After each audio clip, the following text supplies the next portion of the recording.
Halo guys, kembali lagi di Scary Stories. Kali ini kita akan membahas sebuah film dari Australia yang sempat booming karena menjadi inspirasi sebuah pembunuhan. Film tersebut berjudul The Loved Ones, sebuah film yang menceritakan seorang remaja wanita yang mempunyai sifat sadis untuk menyiksa para pria yang ia dekati. Film ini juga memiliki rating, skor, serta ulasan yang cukup tinggi dan patut untuk kita bahas. Oh ya guys, video ini juga mengandung beberapa adegan kekerasan yang tidak cocok untuk anak-anak. Dan bagi kamu yang kurang suka dengan hal tersebut, admin mohon maaf. Tapi, kalau kamu tidak masalah dengan hal itu, yuk langsung saja kita bahas. Ini dia alur cerita The Loved Ones 2009.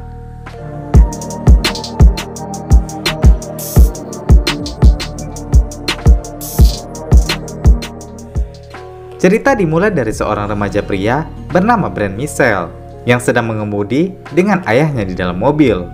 Saat mereka sedang bercanda, seorang lelaki berlumuran darah dengan ukiran pisau di dadanya muncul di tengah jalan. Melihat itu, Brent berbelok arah untuk menghindarinya. Namun hal itu membuat mobil Brent menabrak pohon dan mengakibatkan ayahnya meninggal dunia.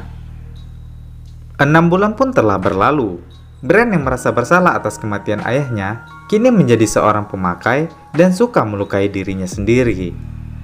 Suatu hari, ketika di sekolah, ia diajak seorang wanita bernama Lola Stone untuk menemaninya ke acara pesta dansa perpisahan sekolah. Namun Brent menolak, karena dia akan pergi dengan pacarnya yang bernama Holly. Brent pun pergi meninggalkan Lola dan menceritakan kepada Holly kalau Lola mengajaknya. Mereka hanya tertawa menanggapi hal itu. Saat mereka bercinta di mobil, Lola juga melihat kemesraan mereka. Di rumah, ibu Brent bersikeras menyuruhnya agar dia naik taksi saja daripada naik mobil dengan Holly yang tidak berpengalaman. Brent tersindir dengan perkataan ibunya. Dia merasa kalau kata-kata itu ditujukan untuk dirinya yang telah membuat ayahnya meninggal saat ia berkendara.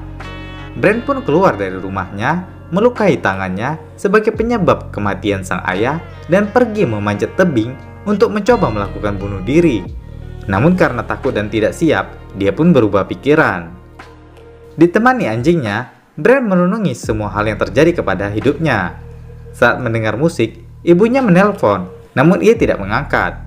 Ibunya mencoba menelponnya sekali lagi, dan ketika ia mengangkat, seorang pria dari belakang menutup mulutnya dan membuatnya pingsan serta menendang HP-nya yang dalam keadaan tersambung ke ibunya. Ibunya tidak mendengar suara Brent, namun dia mendengar saat HP-nya ditendang. Saat hari akan menuju malam, ibunya yang khawatir kepada Brent mencarinya ke tebing tempat tongkrongan anaknya itu, dan dia tidak menemukannya. Holly pacarnya sudah bersiap untuk menghadiri pesta dansa. Saat menuju ke rumah Brent, ibunya bertanya tentang keberadaan anaknya. Mereka pun panik dan tidak bisa menghubunginya. Mendengar sesuatu di luar pintu, mereka terkejut melihat anjing Brent yang terluka parah. Ibu Brent langsung menghubungi temannya yang seorang polisi bernama Paul Valentine dan mengabarkan kalau anaknya hilang dan anjingnya telah terluka parah. Sedihnya, anjing tersebut tewas saat Holly ingin membawanya ke rumah sakit. Nah, kemana sebenarnya pria tersebut membawa Brent? Yuk coba kita cek ke rumah Lola, wanita yang ditolak Brent ke pesta dansa. Ternyata, ayah Lola lah yang bernama Eric yang telah membius Brent. Dia membawa Brent ke rumah untuk Lola. Lola sangat senang dan mengecek nafasnya, dan ternyata Brent masih hidup. Eric membawakan anaknya sepatu dan gaun untuk acara pesta perpisahan yang mereka buat sendiri di rumah. Ketika malam, Brent terbangun dan mendapati dirinya telah terikat di sebuah kursi. Dia melihat Lola, ayahnya, dan ibunya yang memiliki lubang di tengah dahinya seperti pasien lobotomi. Brent berusaha melepaskan ikatannya dan memberontak. Ayah dan anak yang gila ini mengambil cairan pembersih untuk menyuntikannya.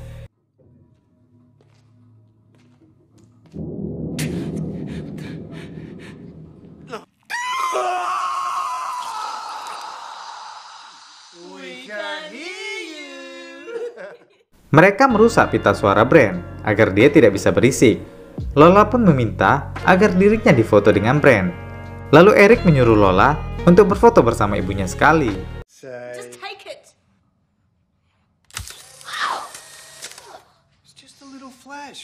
Nothing to be scared of. Lola memiliki perasaan khusus ke ayahnya.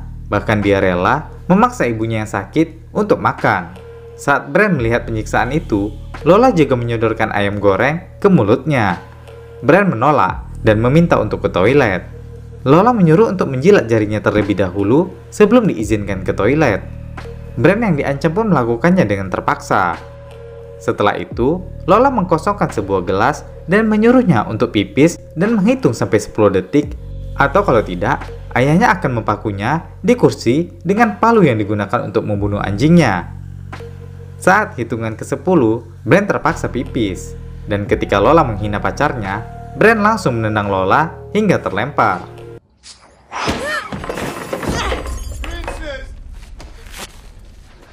Brand yang terlepas dari ikatan pun berusaha kabur dengan melompat-lompat dan bersembunyi di bawah mobil. Eric keluar untuk mencarinya. Dia menaiki mobil. Saat mundur, dia melihat Brand dan langsung mengejarnya dengan mobil.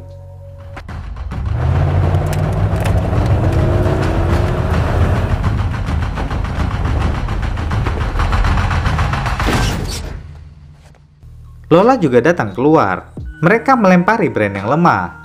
Setelah beberapa kali terkena lemparan, Brand pun terjatuh ke mobil dan mereka pun menyekapnya kembali.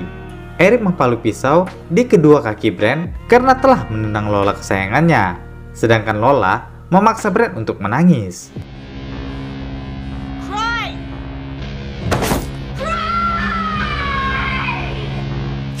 Kemudian, kedua orang gila itu memperlihatkan Brand foto-foto korban mereka sebelumnya.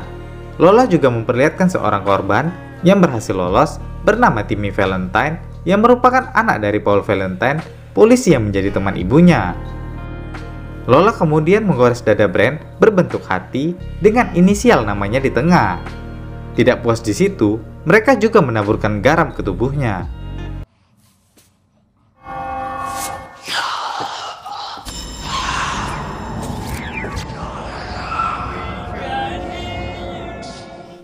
Tiba saatnya pesta dansa dimulai.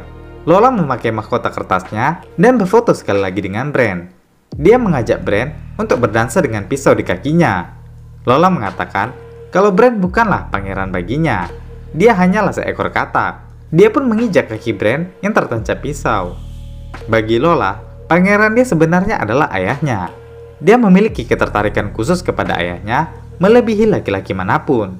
Saat mereka berdansa, Brand mengambil pisau cukur yang terdapat di kalungnya.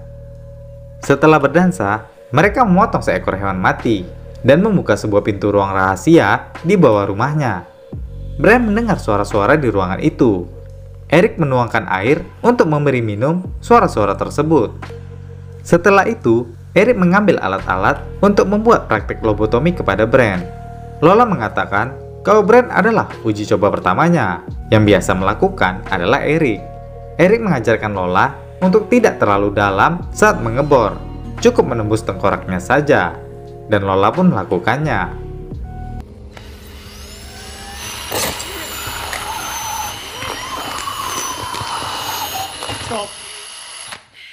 Belum selesai sampai di situ, mereka juga telah mendidihkan air untuk dituangkan ke lubang di dahi Brand. Namun saat menuang, Lola tidak tepat dan merasa kalau lubangnya kurang besar. Dia meminta ayahnya agar memperbesar lubang tersebut. Saat ayahnya mencoba melubanginya, Brand berusaha membuka ikatan di tangannya dengan pisau cukur.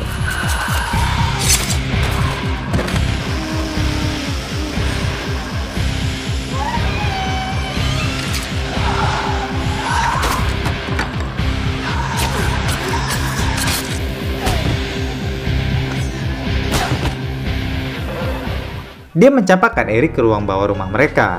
Brand terkejut karena melihat 3 orang pria yang telah berperilaku aneh dengan lubang lobotomi di dahinya.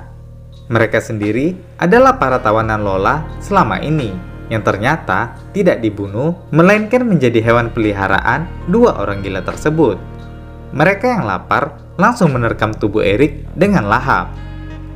Dari belakang, Lola mengangkat kaki Brand dan membuangnya ke ruang bawah. Brand sempat memegang lantai, namun Lola memukul tangannya hingga jatuh. Lola melempari Brand dengan martil dan senter milik Eric, namun Brand berusaha menghindar. Lola semakin stres melihat ayahnya tercinta dicabik-cabik oleh para tawanannya. Brand bersembunyi di tempat gelap agar tidak terlihat oleh tawanan lain. Lola pun menutup pintu ruangan itu. Setelah menggerogoti Eric, mereka menuju ke Brand. Brand mengambil palu dan senter yang dilempar Lola sebelumnya dan menghajar mereka bertiga hingga tewas. Lola semakin gila. Dia membunuh ibunya sendiri karena kesal. Di rumah pacar Brand, Holly teringat kata-kata terakhir Brand, yaitu Brand menolak ajakan Lola Stone untuk menghadiri acara perpisahan sekolah. Dia langsung menghubungi polisi Paul Valentine untuk menyelidiki keberadaan Lola Stone. Paul langsung menuju ke rumah Lola tengah malam itu juga. Saat sampai ke rumah, Brand dari ruang bawah terdengar suara mobil yang datang. Paul melihat ke jendela, namun dia tidak melihat siapapun kecuali bercak darah di mana-mana. Curiga dengan hal itu, dia pun masuk ke rumah. Brand berteriak dari bawah dan melemparkan senter ke pintu ruangan. Paul mendengar suara dan ia mencoba membukanya.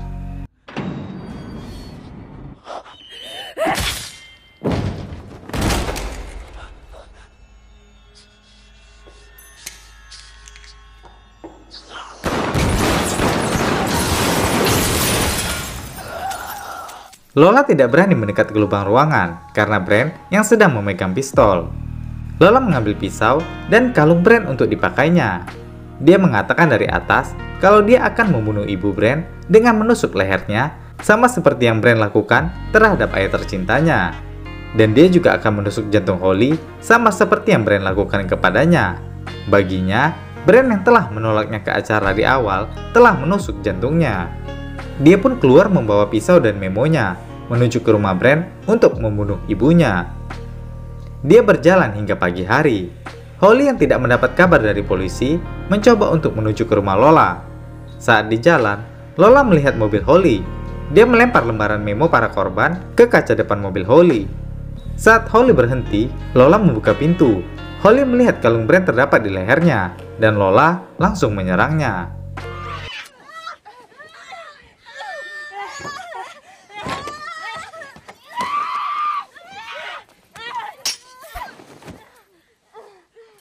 Holly berhasil lari dan tetap dikejar Lola.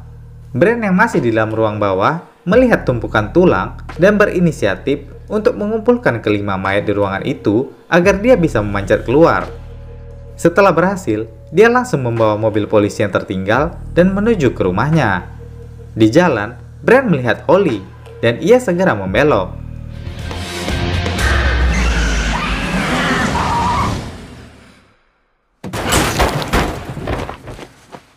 Holly masuk ke mobil dan terkejut melihat Brand yang berlumuran darah. Di belakang, Lola masih hidup. Walaupun sudah terluka parah, dia tetap berusaha mendekati mobil mereka. Kekesalan Brand yang memuncak membuatnya memundurkan mobil ke arah Lola.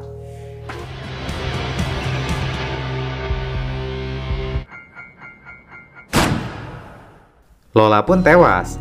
Brand dan Holly pulang ke rumah. Ibunya yang sedih datang memeluk Brand dan Holly. Dan cerita berakhir di sini.